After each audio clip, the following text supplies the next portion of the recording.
Welcome to Policy on Demand. I'm Pat Brown. While the future of Pillar 1 remains in question, Pillar 2 and its global minimum tax is being implemented by countries around the world.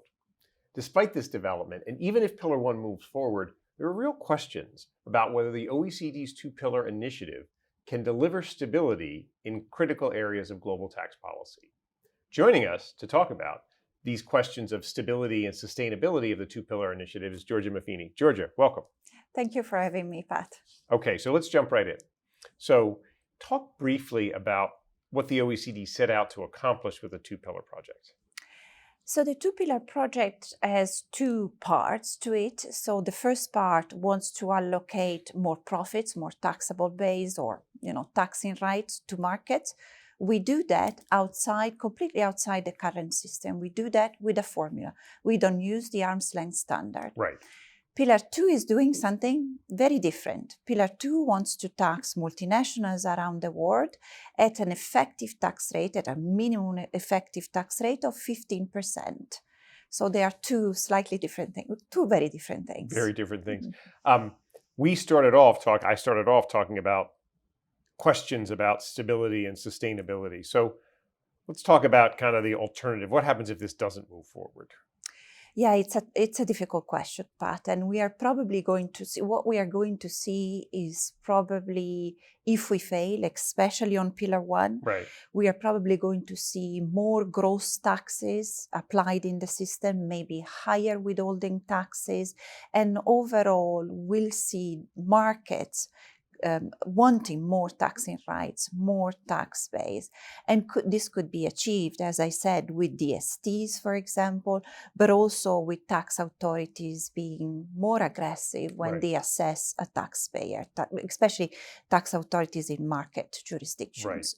Right. So that's on the Pillar 1 side. Now, when I think about Pillar 2, one of the pressure points, of course, has been this whole question of incentives, right?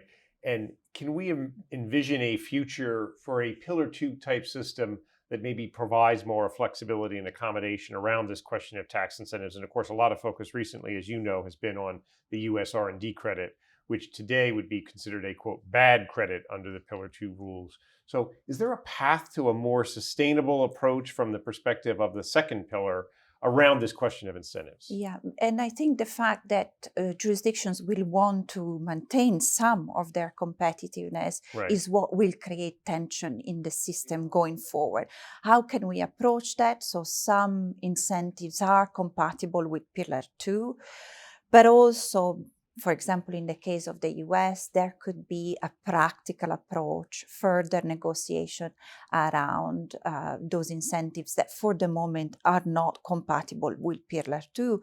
And probably that would be useful to ease some of the tension that is there in the system at the moment. Right. And frankly, we've already seen some of this nod to reality when we think about guidance that has come out from the OECD. Initially, we had guidance around tax equity structures, which are really a US phenomenon. So some accommodation, to use your term there.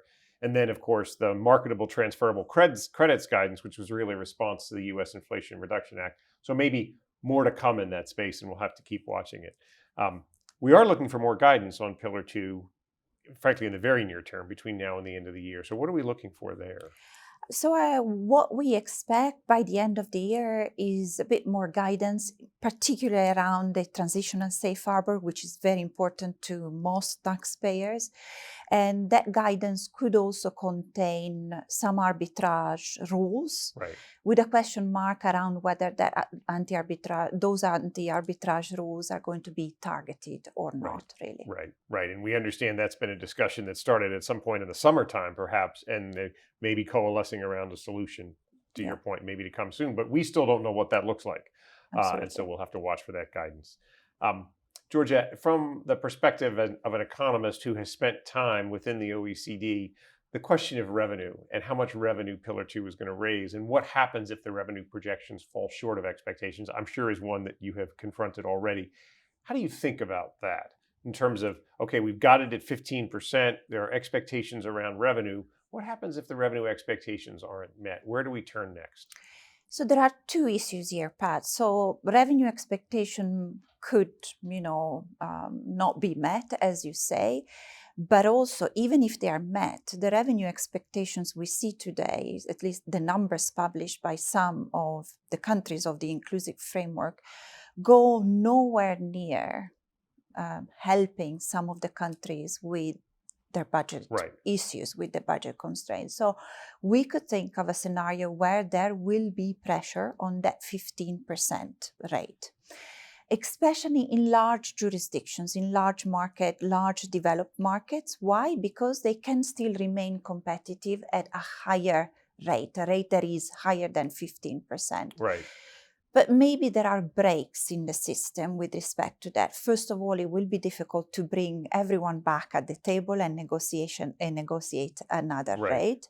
And also, the higher the minimum rate goes, the more countries will have to exit the competition for foreign direct investment, because for some countries that are maybe peripheral, or they're not developed economies, or they're small, a high rate means that they will not be competitive, especially if the rate is the same as the US or that of other European countries. Right. So any way we slice it, lots of uncertainty about the long-term projections of where all of this leads, where all this ends. Giorgia, you've given us a lot to think about. Thanks for joining us. Thank you for having me, Pat.